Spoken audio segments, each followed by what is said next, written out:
What's up, everybody? Welcome to another episode of the Rideshare Hub. My name is Greg. Hey, before we get started on this video, I'm gonna leave you guys a link and a referral code in the description to an app called GetUpside.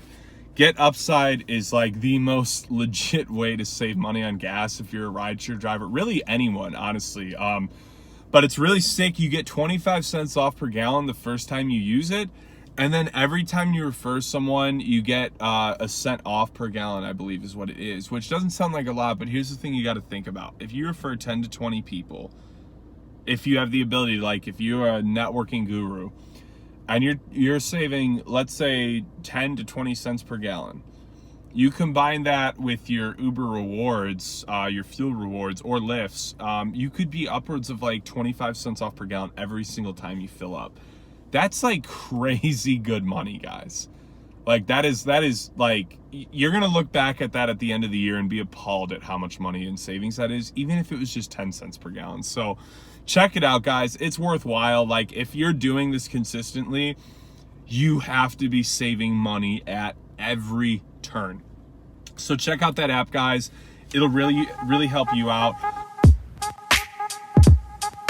Today, what I'm going to go over with you guys is some of the biggest things I've noticed that Uber is hiding from us. Uber and Lyft, ride sharing in general.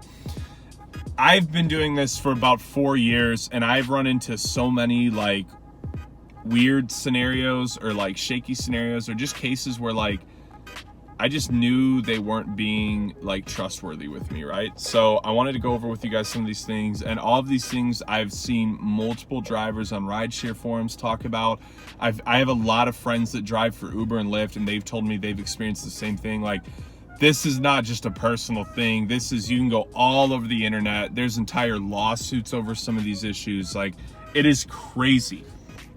So, the biggest thing that I've noticed, and this is like really frustrating if you've been in this scenario, and I hope none of you will ever be in this scenario, but if any of you have ever been in a car accident while giving a ride, like you learned how terrible Uber's insurance is that they offer you. Like, they don't want to help you cover anything. I had a scenario about a year ago where I was driving, and let's see, it was a Friday or Saturday night, I honestly can't remember. But I was at a stoplight. I had two passengers in the back seat. The light went green, and I got totally clobbered by some dude who just blew the light. He was a young kid, and felt bad for him. He was like real shaken up by it. Never been in an accident, but it was a real pain in the freaking butt because I was with Geico at the time. They dropped me entirely because of it.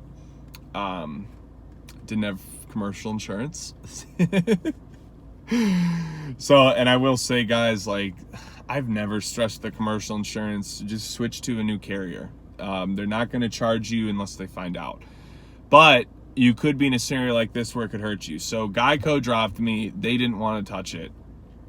And the Uber insurance like wasn't wanting to help me out at all. Like, they were like, well, the kid hit you, his insurance should deal with everything. I was like, okay, great, but aren't you gonna at least be like in communications with them and like trying to sort it out? No, not our problem. I was like, what? Not your problem.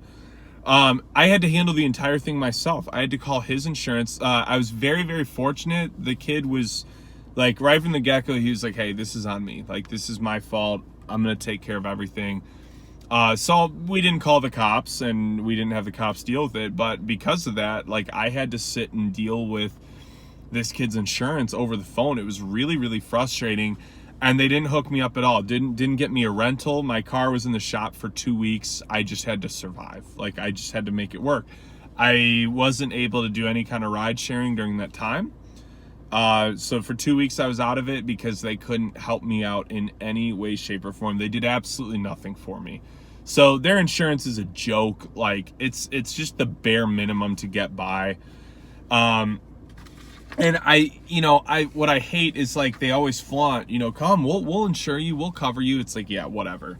But moving right along, the other thing is too, like, they won't take any blame for like accidents or things that do happen in your car. I know like a lot of people that this has happened to. Like, they've had scenarios with drunk passengers. A scenario where I knew a guy where the passenger slammed his car door so hard the handle broke off. Now I'm guessing his car was probably older, but still, and Uber wouldn't handle it. Like, you know, you can run into scenarios like that where like you'll be in a really tight place. So you might have a guy punch out your window for no reason at all. He's just coked out or something, and they're not going to be there for you. So it's another thing where, again, they act like, hey, come drive for us, it's risk free, you're insured, you're this, you're that. It's like, no, you're not. Like, you've got to really fend for yourself. You've got to really know you can take care of yourself. And in scenarios like that, the best thing you can do is immediately try and handle it with the customer, you know, before they're gone, thinking Uber's going to take care of it. Be like, hey, you and me, we've got to sort this out, you know, or I'm calling the cops, whatever you got to do, but don't think they're going to be there having your back. Let's see. One of the biggest frustrations for me is Unclear earnings. So they've always said, both companies, we take 25 cents off per gallon. I've seen multiple of my personal statements where like they took 30. And I've seen a lot of individual rides where they took upwards of 60. I'll email in and ask them about it, and they've got some little BS rule that I never heard about that basically says this. So I've seen it a lot on surge rides with Uber, where especially if you have a long wait time, a lot of times all that surge money from waiting, a lot of times they pocket. With Lyft, what I've seen is I've given rides where I didn't even know it was a prime time ride. And then I'd go back and look at the fare, and it was like $65 for 5 miles. And I'm like, whoa, what? So it's a $65 fare, and I'm making $3 off it. Like, I've had crazy things like that. I gave a ride to a guy yesterday. Pulled up the earnings, and I asked him, I was like, hey, what would you have to pay for this ride? He said, $12. I made $6.50. Not a surge ride. No explanation. I didn't write in because I'm not going to write in over $4.50 or whatever, $5.50. It's like, you know, whatever. I'm going to waste more time doing that when I could be giving another ride. So this is a really tough topic because like there's not a lot we can do. There's nothing we can really prove. This is one of the bigger reasons why a lot of the drivers went on strike recently. That and the cuts. It's been a consistent problem that like tons of people have run into. The next thing is just kind of the difficulty to survive, and this is like if you're doing this full time, like again, it's like the way they communicate this through their ads and everything is like, come make 21 an hour, you know, don't report to a boss, work when you want.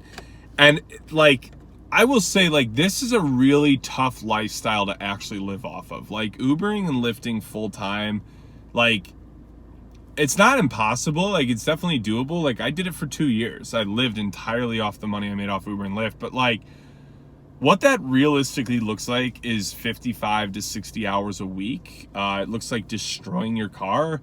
And so it's like this is always communicated as like, oh, this grand Uber and Lyft, this grand ride sharing apps where you can make all the money you need to get by in life and do it on your own time. It's just not the case. Like I really believe that's like borderline false advertisement, you know? So I think that's a really important thing to have in there, is that like the lifestyle's tough. Like that's the reality. The lifestyle is really tough. And then one of the bigger things too is like random deactivations. I've run into this personally. I was deactivated for 8 days. I know a lot of people that have been deactivated for full weeks for background checks, or a lot of times, like I know people that have been just deactivated and they were never able to get activated on, and Uber will never answer them. Maybe there's something behind that, who knows? But it's definitely something I was never told about. Like I was never told that they might just randomly deactivate my account out of nowhere. And that's exactly what they did. On a Friday night in the middle of me driving, deactivated my account for 8 days to do another background check for me. So these things like do happen. Like they are for sure out there. There's a lot that's being hidden from us. Like the best thing you can do is just do your driving and try and keep up with each thing. Try and stay on top of them. Make sure they're not taking advantage of you. But I just wanted you guys to be aware of some of these things, especially if you're newer drivers. These are things that you can run into pretty easily. So I will let you guys go on that note. Definitely check out that gas link. Like I'm telling you, you're going to thank me later if you use GetUpside. It's going to help you save a lot of money on your gas. But until next time, guys, I hope you have a great rest of your week, and I hope you enjoyed this video. Subscribe to the channel, like this video, and I will talk to you guys again super soon.